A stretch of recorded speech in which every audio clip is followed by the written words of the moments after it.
Immerse yourself in the world's most advanced social skills training program by joining us at the Art of Charm Bootcamp. Learn why entrepreneurs, military special operations, executives, Silicon Valley engineers, and VCs trust over a decade of experience to increase their emotional intelligence. Our Los Angeles program is full of scientifically proven drills and strategies to enhance your ability to command respect, communicate effectively, and build your charisma. But don't just take my word for it. So I have a lot to thank the Art of Charm for. Before I went into the Art of Charm, I was a college student, a freshman to be exact, and I would always have an easy time meeting a lot of people, but never able to form a deep connection or a relationship. I always felt that my connections with people were super shallow, and I was getting kind of lonely. The Art of Charm really helped change that for me. After going through the Art of Charm, I learned how to really connect with people on a deeper level, and I'd like to thank the Art of Charm for some of the deep relationships I have today. Some of my best friends I've gotten to know a lot better and have been more comfortable opening up to, and have gotten them more comfortable opening up with me because of the Art of Charm. So anyone who's having trouble building those deeper relationships or making those meaningful friends or anything else, I definitely recommend checking out the Art of Charm. You won't regret it. And it's definitely helped catapult my life in the right direction since then. Go to theartofcharm.com/bootcamp to learn more and apply today. Finally get the skills to level up your career, relationships, and confidence in just 5 days. theartofcharm.com/bootcamp.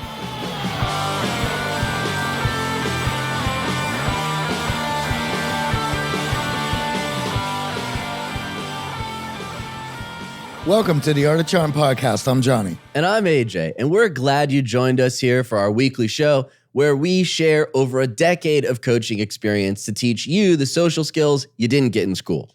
If you're a new listener, we run live training programs in LA, and we just started some online programs to help everyday people improve their social skills. Check us out at theartofcharm.com for more. And each month, we cover a theme directly from our bootcamp program so you can get an insider's view of what we do. This month, we've been exploring the science of connection, from the basic levels of communication to the importance of working hard at friendships as an adult. And we even went deep with 7 archetypes of empathy that are the superpowers to connection. And hey, we all need to understand how to connect, whether we're looking to date or trying to move up in our careers. So today, we got a handful of your questions with us, and we're going to share them with Oscar Trimboli. And he's joining us from way over in Sydney, Australia. And he shares some great advice and exercises to help us become better listeners. Wait, what was that, Johnny? Yep, listening is a skill we often overlook as something that's easy to do and something we think we're good at. But that's just not the case. And working at it and exercising these skills will improve conversation and transform the way we connect with people. Absolutely. And connection is our focus this entire month. Whether you want to supercharge your connection with friends, coworkers, or create the romance in your life, knowing how to go beyond small talk fast is what gives you the results. Speaking of supercharging your results, that's exactly why guys come and work with us here in person in Los Angeles.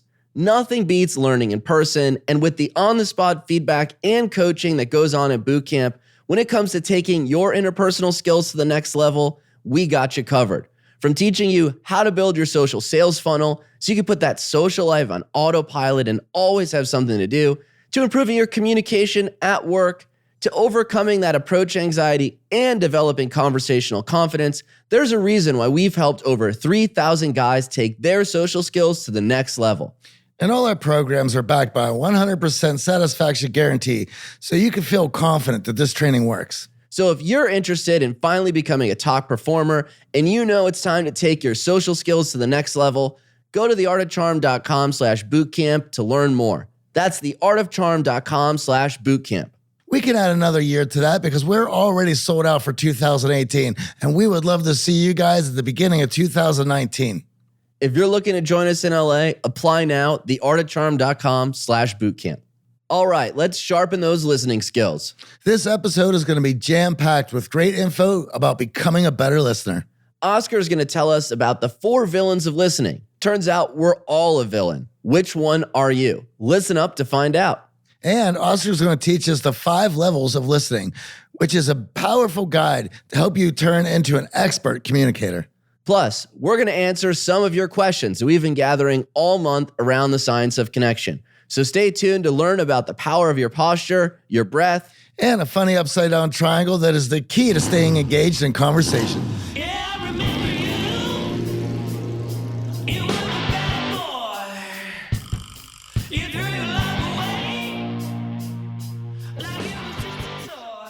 Welcome to the show. Oscar Trimboli wrote the book Deep Listening, Impact Beyond Words, executive coach, speaker, and author living in beautiful Sydney, Australia. It is a pleasure to welcome you to the show, Oscar.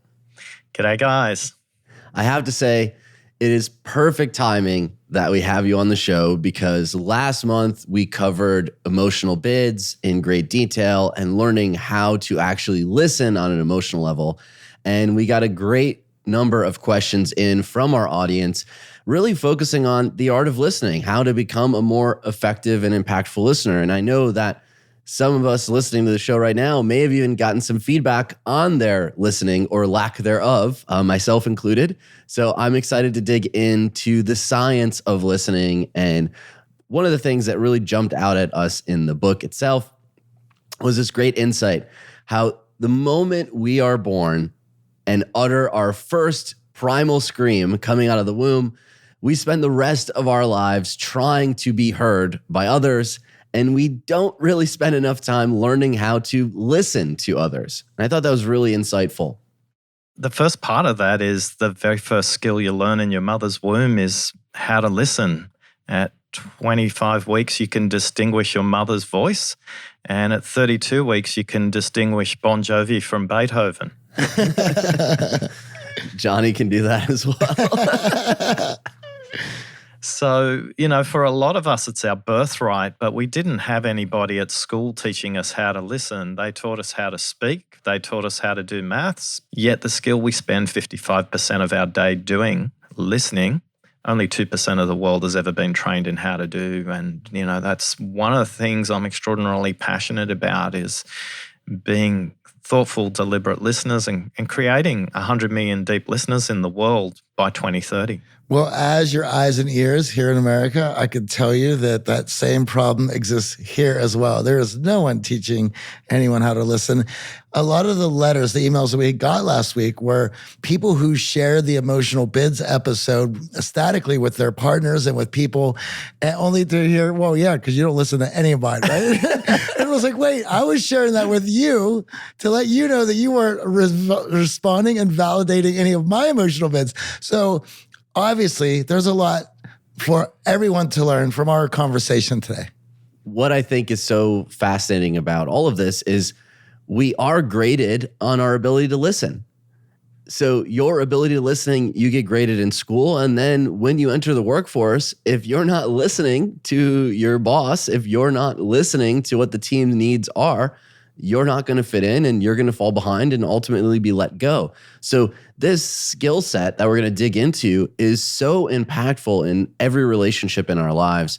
And it really starts with listening to ourselves. I know a lot of us don't even take the time to listen to our own thoughts. And in our week-long training here in Los Angeles, one of the first things that we dig into is identifying what your values are and understanding who you are on a greater level so that you can actually pay closer attention to others. Some of us are having that struggle internally. And what I loved about the book was you broke unconscious listeners down into 4 types. And could you describe them for our audience?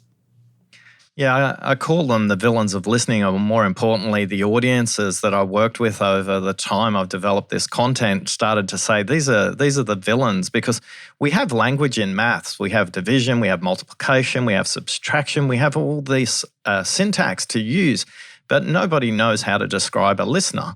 So the listening villains are the dramatic listener, the lost listener, the interrupting listener, and the shrewd listener. And each of them have very different characteristics. While you're listening to this, think deeply about the person who's the most frustrating person who doesn't listen to you and see where they fit into this 4 villains of listening. The lost listener is completely detached. They seem really vague. They're not even sure if they should be talking to you, or if they are, they're not really paying attention. in the moment. These people will tend to say things like, sorry, could you say that again? I'm not sure what you mean. Could you say that again? Or they just have this very vague look on their face. The second listener is the dramatic listener. They love your story because it creates a theatre in which they can tell a much bigger story. So I was reminded by Mary, who told me the story about a dramatic listener. She went in and saw her manager to complain about one of her staff members not doing a particular task. And all her boss did was take that and go, boy, you think you got problems, and then started to list 14 other problems that she had. So she wasn't really interested in Mary or what Mary had to say. She wasn't listening. She was just creating a platform for her next drama. The most obvious listener we all kind of think about is the interrupting listener. They're visual. They are interrupting us. The minute we draw breath, that's their commercial break to give us their opinion. And the interrupting listener, I love because people can see them. They're overt, they're transparent, and that's the easiest one to work with. The final one is the shrewd listener. A shrewd listener is disproportionately represented in the medical profession, in the sales profession, any kind of consulting profession. And what the shrewd listener is very careful. Think about somebody who's stroking their chin. They're nodding sagely, and all they're doing is going, you think that's your problem? Once I solve that problem, I've got 3 other problems you're so dumb you haven't even thought about. And what they're missing while they're formulating the solution to the problem is they're not actually listening to what that other person's saying. So these 4 villains, when you were thinking about who they are, one of the funny things about this exercise is listening is situational and listening is relational. You listen to your boss differently than you listen to somebody you work with. You listen to your parents differently than you listen to your children, or you might listen to a sales rep differently to somebody you're going out on a first date with. But in all those cases, you are one of those 4 listening villains. When you struggle, you're going to struggle with one of those 4 things. And the lost listener is the place that most of us need to start, because we turn up to a conversation with a story already in our head, either the story we haven't left behind from the last conversation we had, or the story we're making up when we come into the next conversation. So the difference between a good listener and a great listener, the difference between somebody who's a shallow listener and a deep listener is somebody who understands the 125-400 rule, the simple maths and neuroscience of the fact that we speak at roughly 125 words a minute, but we can listen to up to 400 words a minute. So a good listener gets distracted because they're filling in the other 300 words while we're speaking. In fact, it's happening to some of you right now. You're driving along and you've missed the conversation. Some of you are cooking right now and you're thinking about, gee, I hope this meal gets made in time. And even for our hosts right now, they're probably thinking about the next question. So that is the 4 villains of listening. Well, reading this and going over this for the show, obviously the ones that I feel that I suffer from, and of course then you have to look at the people around you, what you suspected their type of listening is. And right out of the gate, I mean, the interrupting listener spoke to me immediately. And of course, the shrewd listener spoke to me immediately. And I was like, But the best thing about this is listing them as unconscious acts, being able to zero in on which one you're guilty of, and then being able to see it for what it is. And then as we will venture forward today, being able to put some pieces together to help be a better listener. And I think ultimately for all of us, we see in color, but we listen in black and white. So we only really ever think about listening for content, either audio or visual.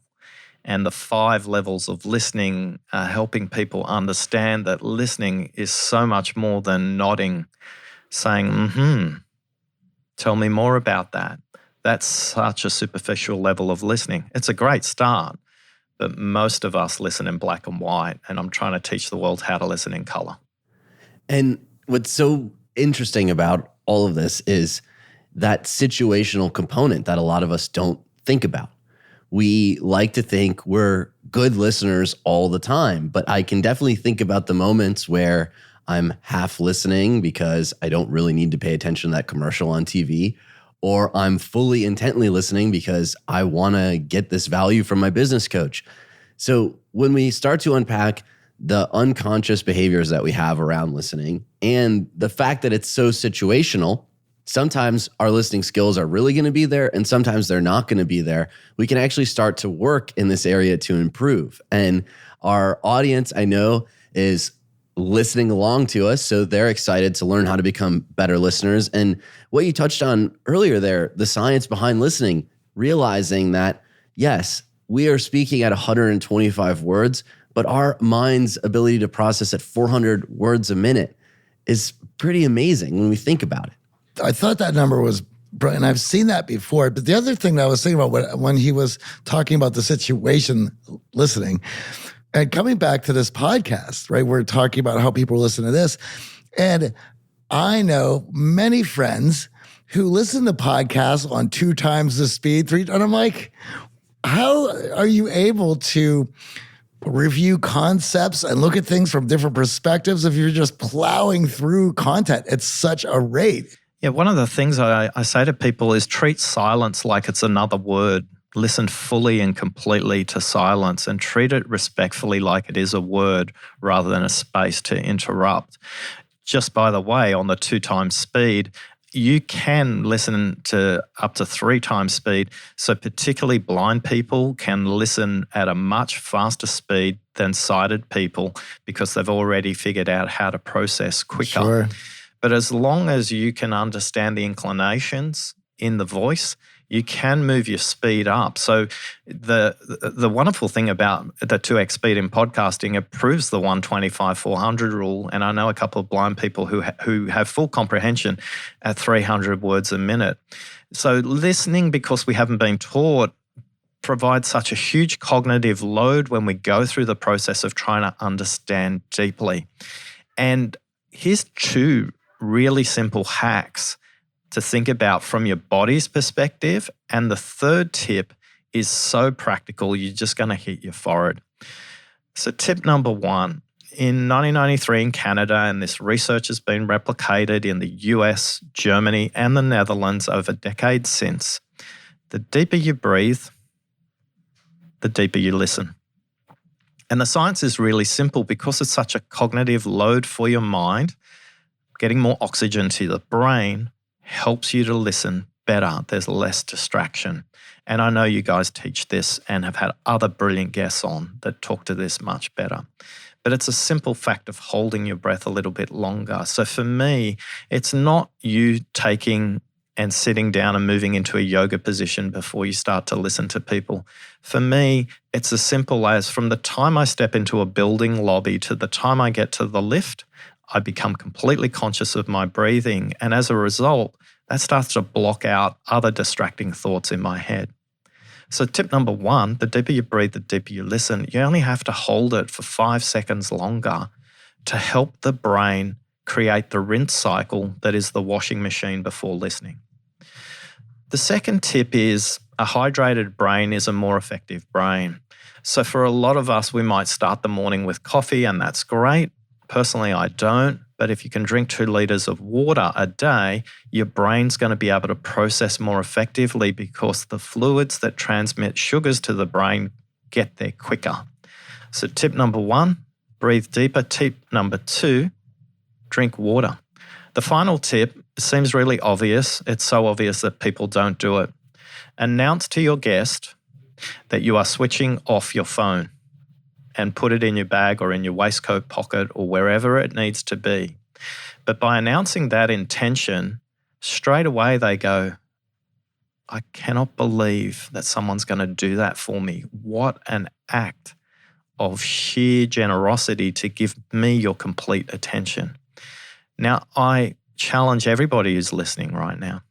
I challenge you to do that once a day for the next week and notice how different that conversation becomes. Because if you're really listening, what will be the opportunity for you to change your thinking because you're listening completely to the other person? So tip number 1, breathe deeply. Tip number 2, drink water. And tip number 3, announce and switch off, not vibrate mode, switch off your cell phone. And you will transform the kinds of conversations you have no matter who you're having them with.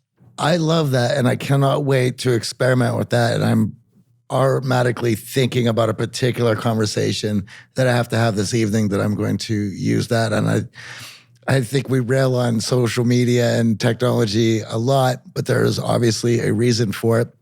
And I love that you had said that. That is a wonderful thing to hear. And I think of a lot of people go about their day turning off their phone for important conversations. We might be in a better place. Well, funny part about that is I've then struggled with the phantom vibrate where even your phone is off. So Amy and I go on date nights on Friday night and I try to turn my phone off completely and unplug and be fully present. And I'm sitting there with my phone in my pocket. I know it's off and it's still feeling like it's vibrating, right? And it's still on the back of your mind. Like, I got to get to this thing. So the more of that practice and doing it for a week straight instead of just doing it on the oddball situation, you're going to actually start to be more devotional in your practice of listening, which I think is really important. Yeah, and you're right. It's a practice. You need to develop listening muscles. And like any other muscle, the first time you use them, it's going to be a struggle. The first time you go into a gym, it's going to be a different experience on your muscles. And the same is true for listening. But there's a great story from 2 years ago. I was working with an executive in an organization. It was really complex. And I sat down and explained what I did, and he hired me. And 3 meetings in, he says, his name was Mike, and he says, I got a bone to pick with you, Oscar. He says, you nearly caused me a divorce. And I said, I'm confused, Mike. You know I was explicit and said, do not try any of these techniques at home. These are all for the workplace. And he said, for 2 weeks, I put my phone down. I've switched it off. I've really looked deeply into my wife's eyes. And you know what she said last Friday? She asked me if I'm having an affair. And I was completely blown away.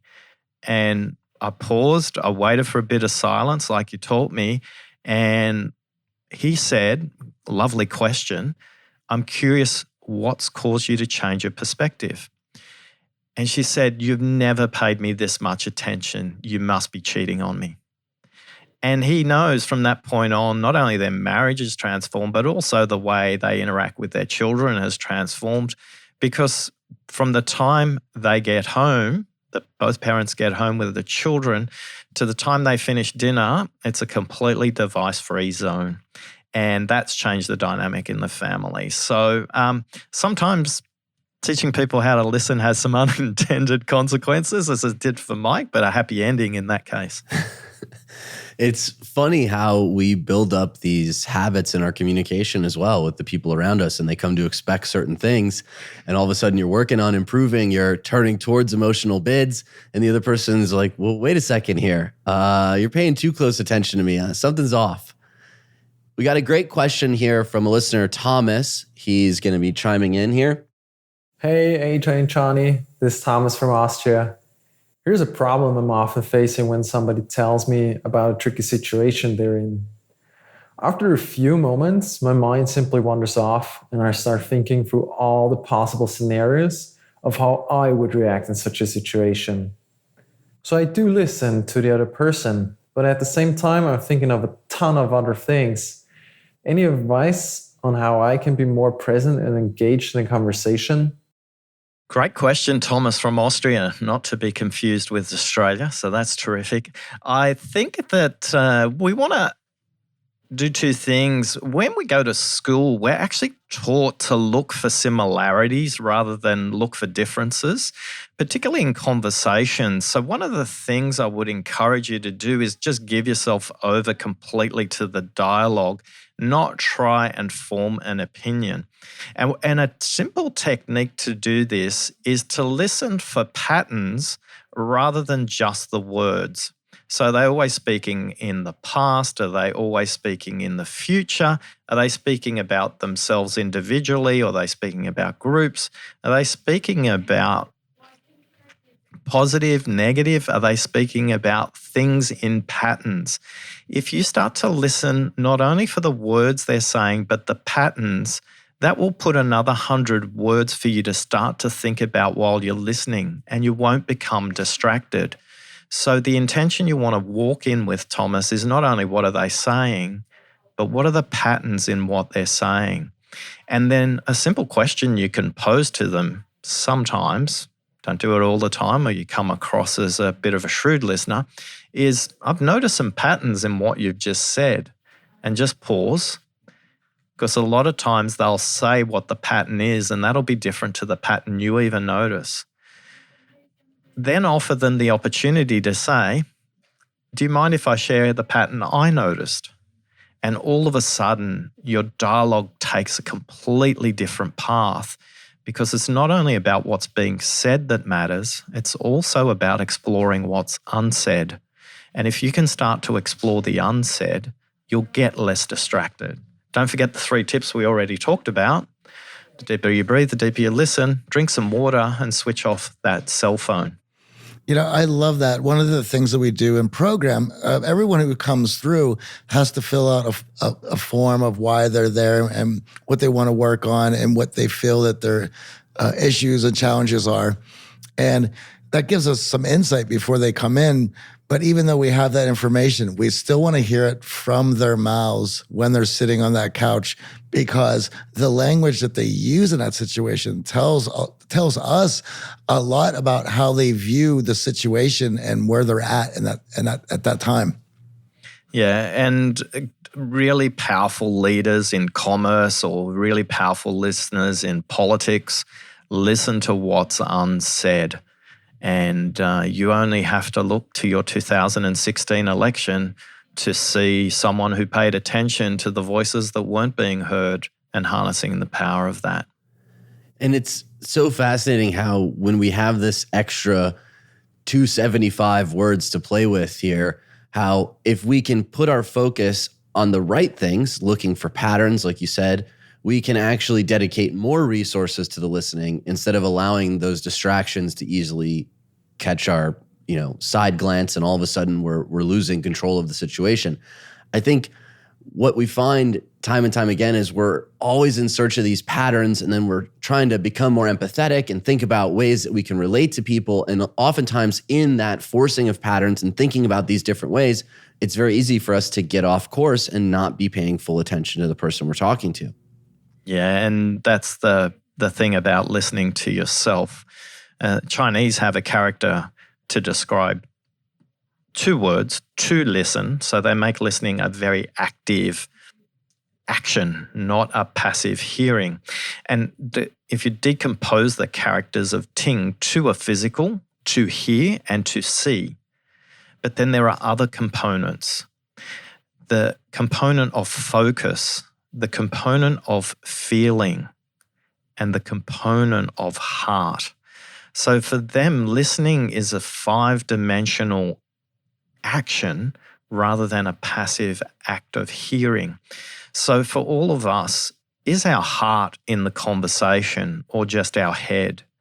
Deep listeners are fully committed not just to who's speaking, but to the dialogue.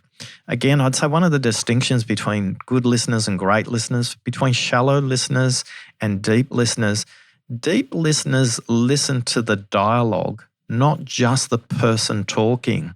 And the distinction is this dialogue progressing, or are we just like 2 table tennis players ping-ponging back a ball across the table? We're not really making progress, but we're using a lot of energy to get our position across. If you're listening to the dialogue, you'll start to ask questions like, compared to when we started, are we making progress? Between now and when we need to finish, what would you like to cover off? And that helps to triangulate the conversation, much like the GPS satellites that circle the world, to go, where should we be? Where are we now? Where should we be? Where are we now? A lot of time we're just stuck in this dialogic interchange that feels like a table tennis or a ping pong bat and ball just going across the table. Creating a perspective where you start to go up and look at the conversation like a satellite is powerful. It's transformational. It's really deep.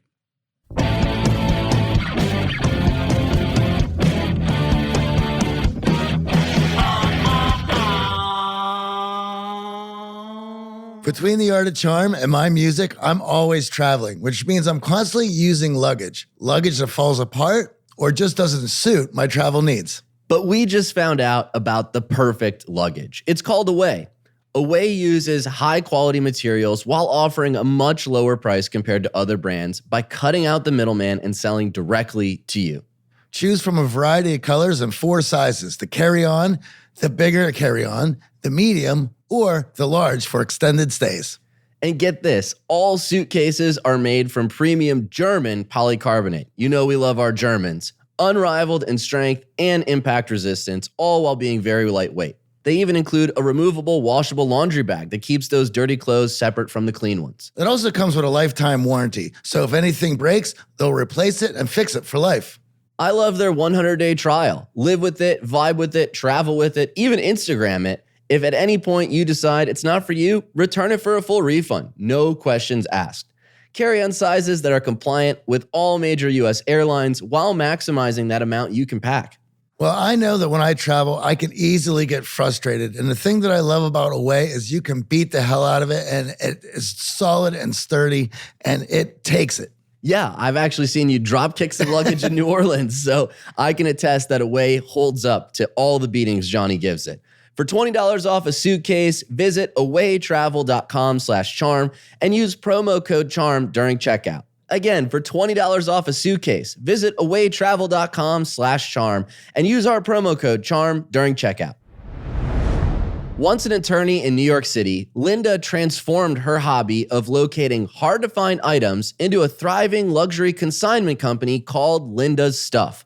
What was once a passion project is now a 100-person company in a 93,000 square foot facility.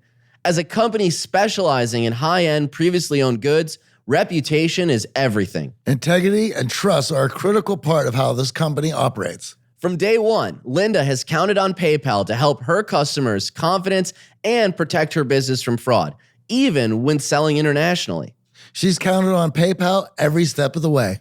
When it comes to growing your business, PayPal is your payments partner for today and tomorrow. Visit paypal.com/growth to set up a business account today and sign up for free. Johnny, as you know, our offices at The Art of Charm are busy all the time. People are coming and going throughout the week, especially clients. Oh, that's right. So how do we manage the security of our office without the hassle of the high cost of big name brand home security systems? With Simply Safe Home Security. Simply Safe is ready for anything. It's super simple to set up and it's affordable. First of all, Simply Safe is low profile. You won't even notice it's there. And the setup they send you is easy to install and always ready just in case. We are far from security camera technicians, but setup was a breeze. Yeah, the app guided us through the process with ease, even telling us what we need to do step by step. I love that the system is always prepared. If a storm takes out your power, Simply Safe is ready. if an intruder cuts the phone line, Simply Safe is ready. but here's what we love about Simply Safe the most. It's even safe for your pets and smart enough so even puppers won't trip the alarm. Simply Safe could cost an arm and a leg, but it doesn't. They charge you what's fair. I couldn't believe it's just $14.99 a month. No contracts and no hidden fees. Plus, the hardware they send to your house is easy to set up and it actually looks really cool. It blends right into our living room and our home design, and it pairs with any Amazon Alexa device. It's fantastic. Go today to simplysafe.com/AOC to check it out for yourself. That's simplysafe.com/AOC. We love audiobooks here at The Art of Charm. They are a great sidekick for your fall activities like hiking, half marathon training, road tripping, even downtime outdoors, and more. Listening is a better way to binge content you love while doing the things you love. Audible has the largest selection of audiobooks on the planet, which lets you fill your fall season with more stories, like one of our favorites, Michael Sorensen's book, I Hear You. Audible helps you listen to more books by letting you switch seamlessly between devices, picking up exactly where you left off, whether it's on your phone, through your car, from a tablet, or at home, even on an Amazon Echo. You can get through a ton of books, hands and eyes free, which I love personally, while doing almost anything. Audible members get a credit every month good for any audiobook in their store, regardless of the price, and unused credits roll over to the next month. Didn't like your audiobook? You can exchange it, no questions asked. Plus, your books are yours to keep. With Audible, you can go back and re-listen anytime, even if you cancel your membership. Start a free 30-day trial, and your first audiobook is free. Go to audible.com/charm or text CHARM to 500-500. You can do it with audiobooks. We love having Audible books here at The Art of Charm. Between recording podcast episodes and teaching full-time, it's hard to find time to squeeze in the books you love and read. Of course, we had an opportunity to listen to Jack Schaefer's The Like Switch and Andrea J. Lee's We Need to Talk, your guide to challenging business conversations. 2 great interviews we had recently on the show, and Audible helped us prep for those episodes. Remember to check out our Audible offer on our show notes at theartofcharm.com. Start a 30-day trial and get your first audiobook free. Go to audible.com/charm or text CHARM to 500-500. You can do it with audiobooks.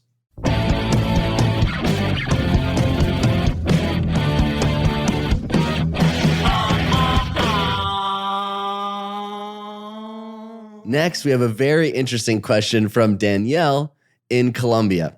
Hello, this is Daniela from Colombia. I wanted to ask, is there something that I can do with my body language so that my brain goes into listening mode?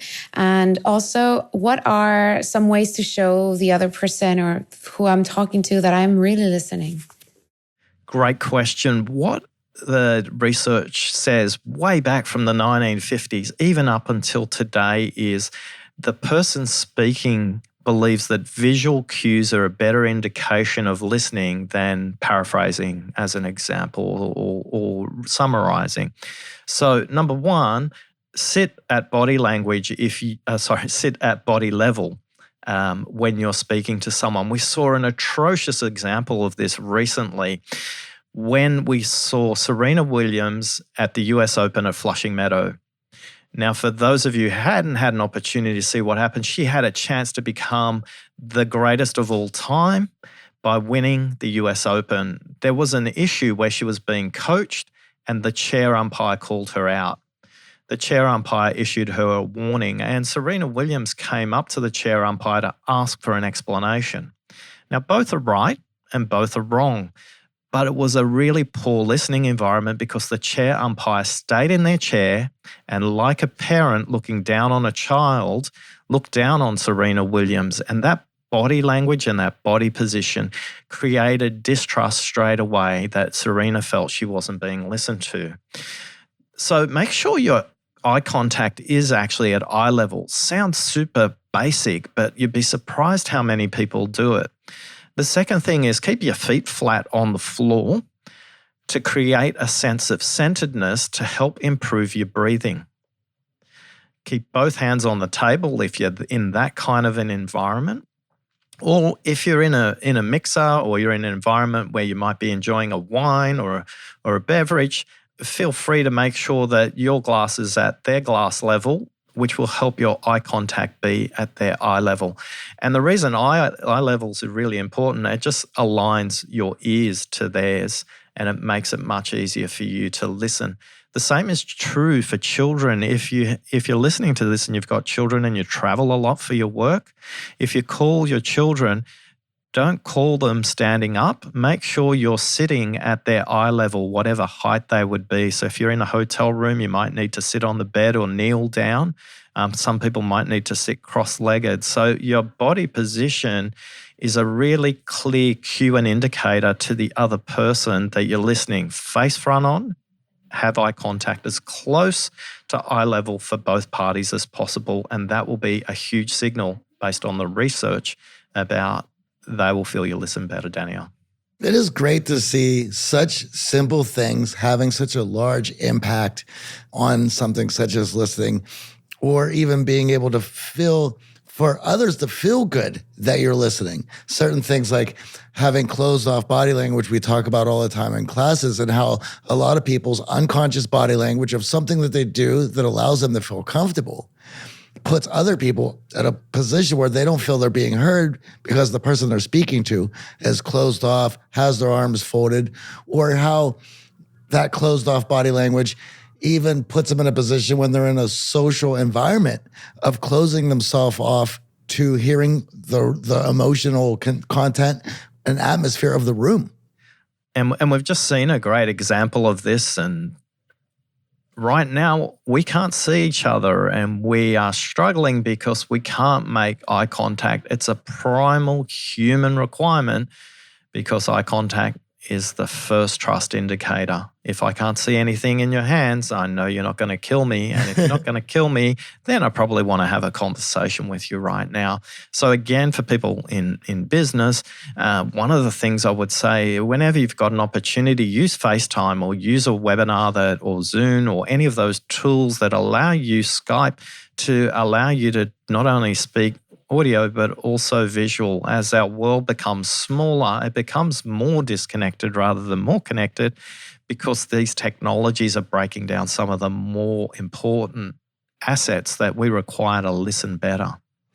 I think we're all learning how to communicate better through technology because we've all have found ourselves in trouble because context and other things, emotional content has been missing from a lot of these conversations. And I remember I had a boss when I was a much younger man who liked to do most of his business through email, but also had gotten into a lot of trouble through email because of the nuance of lost in that communication. And I remember many drama-filled evenings that were all because of technology rather than two people who live down the road from each other having a beer at the bar and discussing and having it out face to face. Yeah. And, whether it's doctors or salespeople or judges, there's some research that's been done about all the listening research. So I know that gets a bit meta, but basically in the university in Jerusalem, the Hebrew University, Avi Kluger has done a study of all listening studies, and the correlations are quite potent. Doctors, on average, interrupt their patient in the first 20 seconds, and great doctors that listen for 90 seconds before interrupting their patients. So it's not actually a long time. But doctors who listen and up to 90 seconds have a 10 times less chance of having a malpractice suit against them. Salespeople who listen more deeply are 38% more productive than those that don't. There's an amazing piece of research, and technology allows this to be done now, that analyzed 25,000 sales calls that were all recorded and a computer transcribed them, and it analyzed the talk versus listen ratio. And great salespeople listened in a ratio over the time of the call, 54% listening, 46% speaking. At the beginning of the call, the speak ratio was lower, and at the end of the call, the listening ratio was higher. So on average, these calls lasted up to 10 minutes. But now that we have all this amazing data that tells us that the sales reps in those cases that listen closer to the ratio of 54-46 outperformed the average, not the whole group, just the average by 8 times. So we can see the commercial implications of that, but we can also see that in personal relationships as well. So listening has massive impact when it's done well. Listening also has massive impact when it's done poorly. That is amazing. And it brought up a point that when the next week we have an interview with Michael Ventura, who has, with his book, Applied Empathy, and all about listening to the consumer in order to move your company forward, to find out what it exactly is that they're looking for from your company. I mean, if they're a fan of your brand, they're going to want certain things, and you're going to need to become a good listener in order to find out what that is. Yeah, when I spoke to the head of Asia Pacific research for Nike and Coca-Cola, Vanessa, she said most market research is something that keeps the door open. It's $100,000 dead weight that gets printed out and never gets read, or if it does get read, it never gets actioned. And her tip was really simple. If you want to become empathetic and really listen to your customers, go and watch them. She talked about Toyota. And one of the things Toyota did, their engineers just went and watched people at the supermarkets and the malls. And one of the things they noticed was both women and men struggled with putting groceries into the trunk of the car.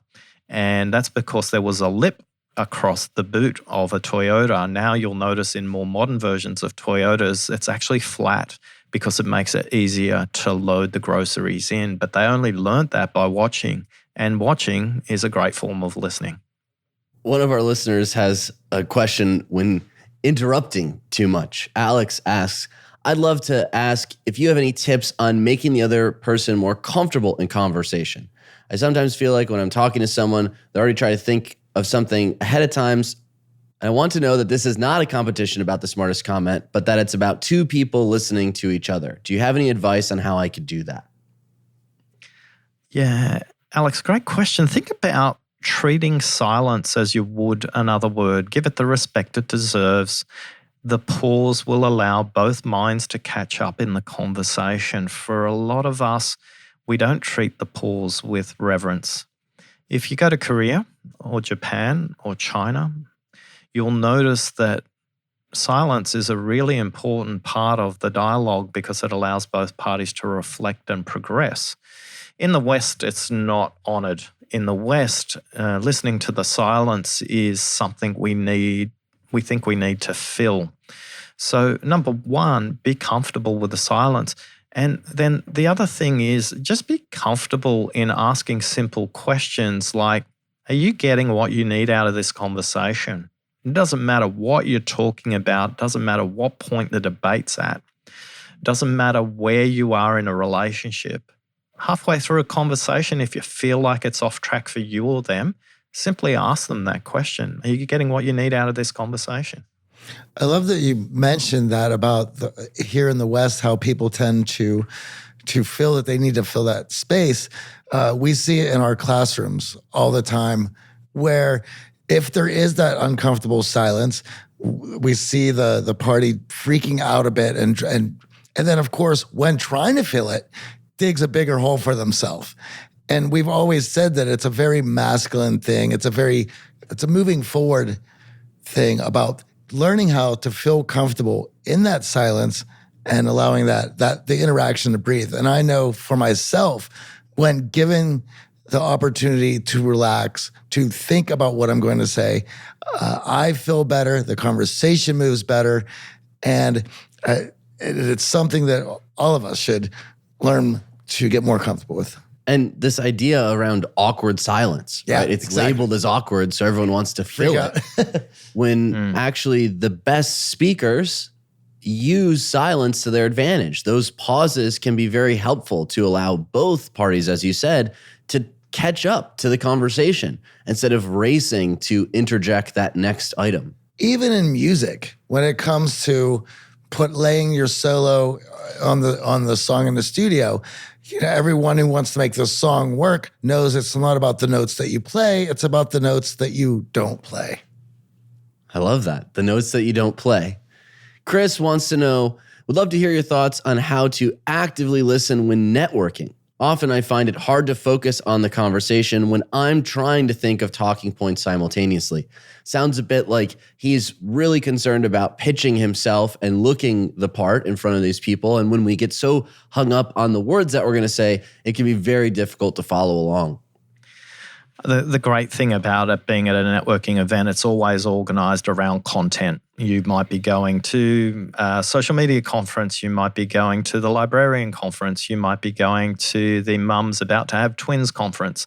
The reality is you always can use the context, which is the third level of listening, to help the dialogue progress really easy. It's also about moving your attention away from being attention in on yourself and being attention out, not just on the speaker, but also on the dialogue. So a really simple question is, hey, what brought you to this event today and what are you hoping to achieve from attending? That's a great question because it's going to unify both of you into the conversation as opposed to that awkward question, what do you do on your weekend and how long have you lived in town? That doesn't create a connection, but the context that you're part of is.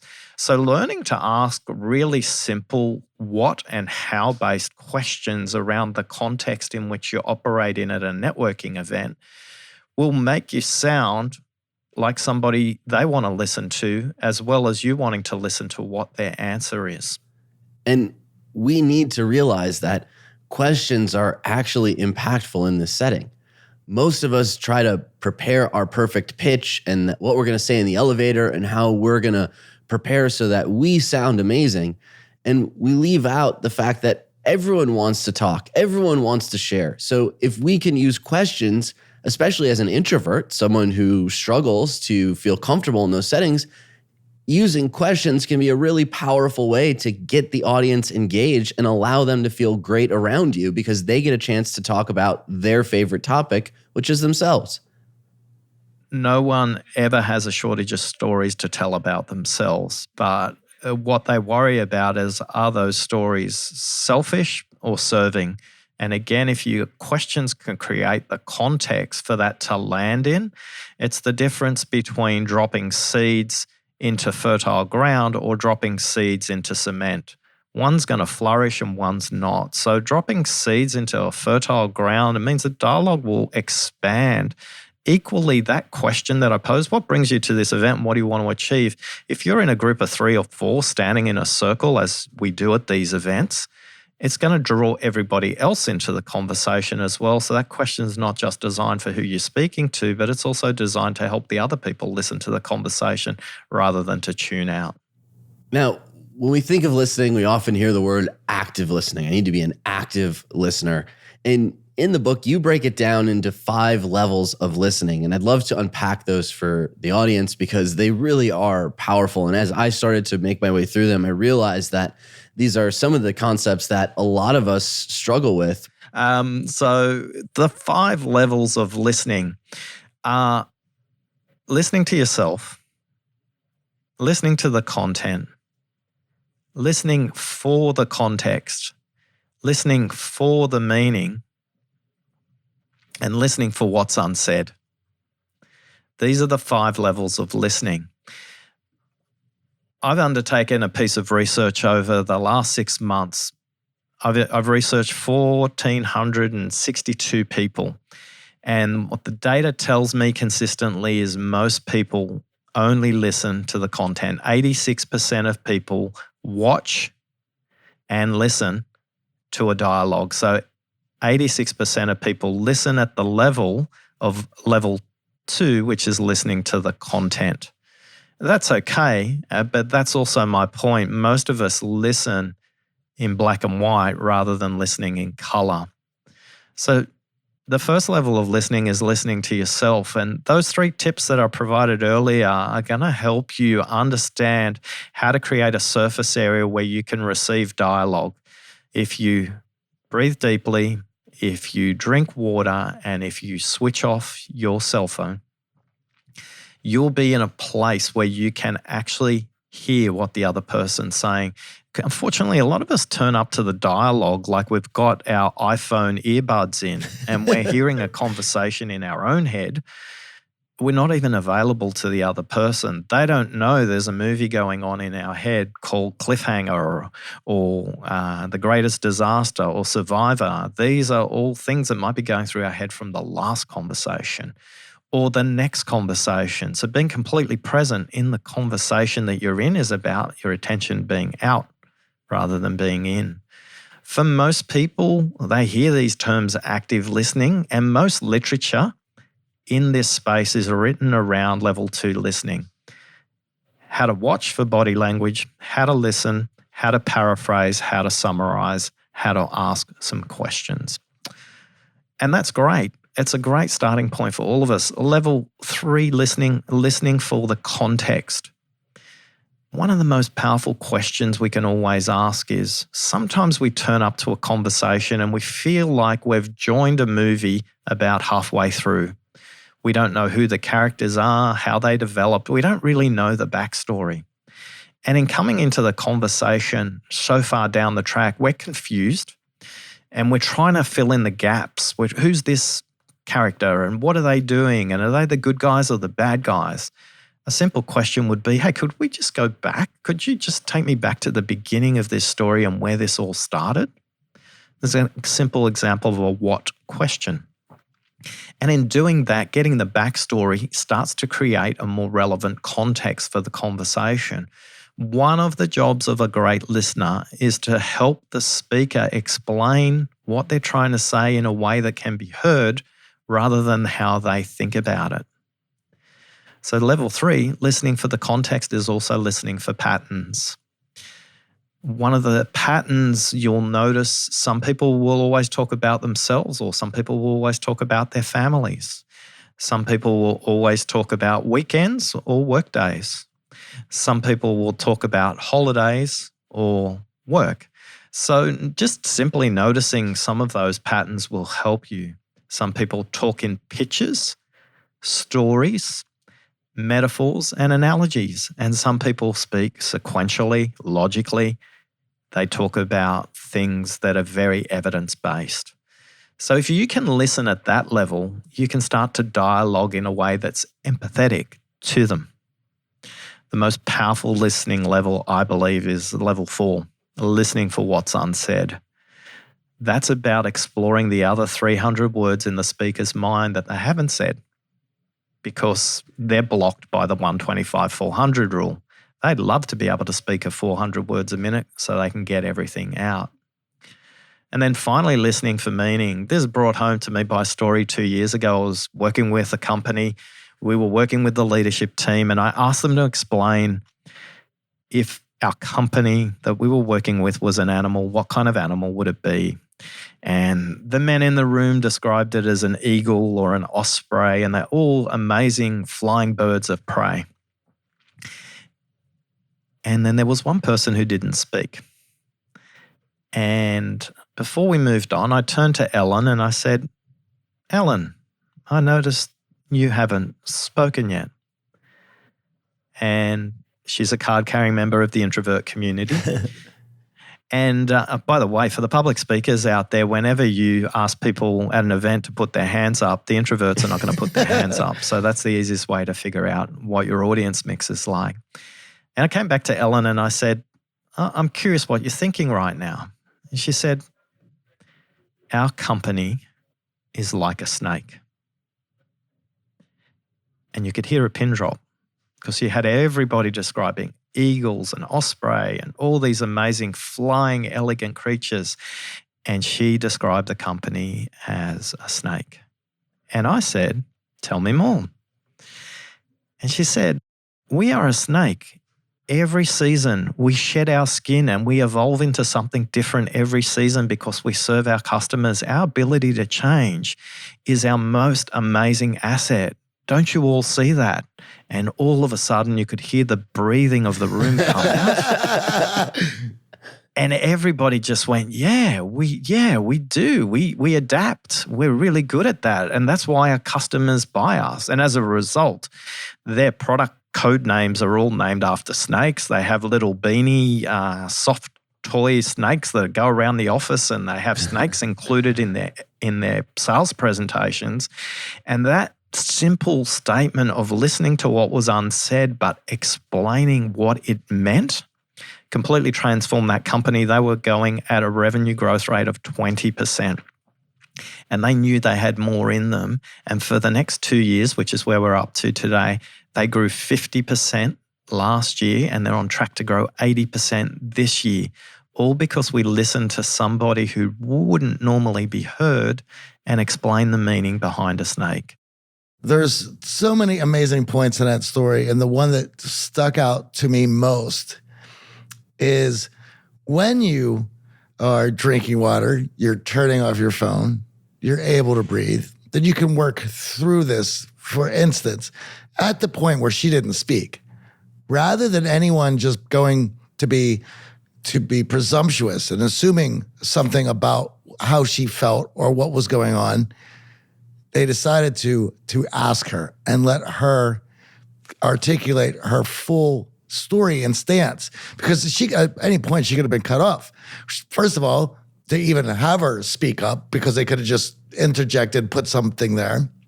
Then when she said snake, there was another opportunity to go with the very first thing of how they saw it. And then the opportunity of her being articulate what that meant to her for the shitting of the snake and all that. And at how many points in that story, if people weren't listening, could it have gone awry?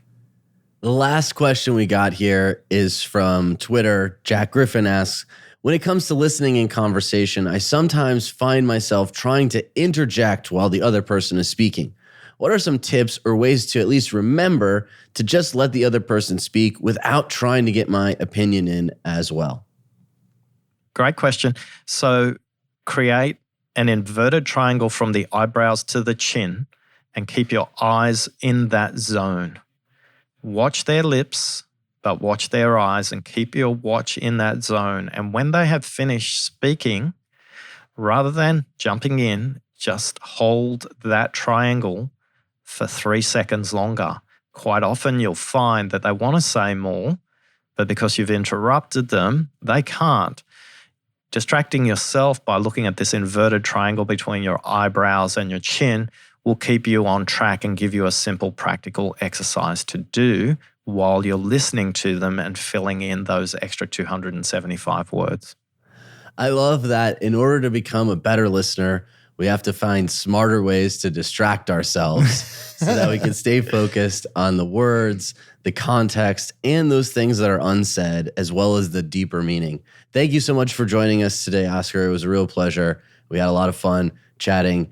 And hopefully our audience has become a lot better listeners. And we're expecting more questions next month now that our audience is listening to us more intently. Thanks for listening. Thank you. Immerse yourself in the world's most advanced social skills training program by joining us at the Art of Charm Bootcamp. Learn why entrepreneurs, military special operations, executives, Silicon Valley engineers, and VCs trust over a decade of experience to increase their emotional intelligence.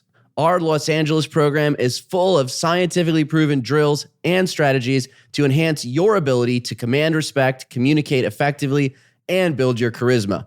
But don't just take my word for it. Going through with the AOC bootcamp was probably one of the best decisions I've ever made. Before the program, I struggled in dating. I was socially awkward. I was uncomfortable socially and just not confident around other people at all. Eventually, I got so tired of not being where I wanted to be socially that I decided to do something about it, and that was AOC. Johnny and AJ's lessons on everything from the fundamentals to belief restructuring were all super helpful in developing me socially. Now my confidence is significantly higher. I have much closer relationships with my friends and family. And at the end of the day, I got exactly out of the program what I wanted, which was the skills and confidence necessary to be comfortable in any social situation I get thrown into. Thank you so much, AOC. Go to theartofcharm.com/bootcamp to learn more and apply today. Finally get the skills to level up your career, relationships, and confidence in just 5 days. theartofcharm.com/bootcamp.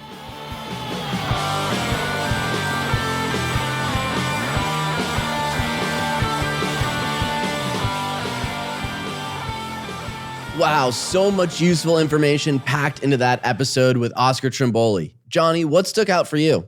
I thought Oscar's whole upside down triangle technique was super interesting, and I cannot wait to try it out. Yeah, I really like that, especially when we're in conversation, losing that train of thought. And we want to know what you think, what you thought was the most helpful from this episode. So share it with us by sending an email to questions@theartofcharm.com. Or even on social media, you can hit us up at The Art of Charm on Twitter and Instagram. Because next month, we're going to dive into a new theme, and we love your questions and your reactions to it. You can even record yourself using a smartphone and email that to questions@theartofcharm.com. Who knows? You may even hear yourself on a future podcast. And if you want to start putting your social skills to the test, join us for our free 10-day challenge designed to help you get out of your comfort zone and start being more social. Go to theartofcharm.com/challenge and get signed up for free. That's theartofcharm.com/challenge to join this free challenge and work with the AOC coaches and connect with a group of like-minded people. And we love hearing from our boot camp alum. This week, we want to give a shout out to Lan Kawaka, who has just gotten engaged. Congrats. And another shout out to Ryan Mark on starting his own jean company. It's all day denim, and we're excited to hear about his launch. The Art of Charm podcast is produced by Chris Olin with production assistance from Michael Harold, who's been crushing it on the research and prep for what we do here on the show. Great hustle, Michael. This show is recorded at Cast Media Studios and engineered by Danny Luber and Bradley Denham. I'm AJ. And I'm Johnny. Thanks for listening. Next week, we got a special episode for you. A few weeks back, we had the honor of sitting down with the one and only boxing legend, Sugar Ray Leonard. We're going to talk about self-development, his history in and out of the ring, and his latest fight to bring awareness to diabetes. So get yourself ready, lace up those gloves, and join us next week. But until then, go out there and exercise that listening muscle. You may find yourself having one of the best conversations of your life. So Johnny, what do you think our next challenge should be now that our half marathon is finally here? Oh, that's a good question. I think we should keep the physical challenges going and try to do maybe a Spartan race or a Tough Mudder. Until we started this training, I had no idea how good it would feel to take a challenge on, especially something like this, and really be pushed outside my comfort zone. Yeah, I learned a lot about myself and my physical endurance. I got to tell you, running 10 plus miles is a pain in the ass. And all challenges don't have to be physical. No, not at all. And that's why we created our free 10-day challenge to help you move past your comfort zone when it comes to your social skills. There are tons of AOC listeners in that group waiting to support you. Yeah, and the coaching team is there too. Just go to theartofcharm.com/challenge to get signed up. That's theartofcharm.com/challenge to get a jump start on your social skills today with 5 fun challenges and the guidance of the Art of Charm team.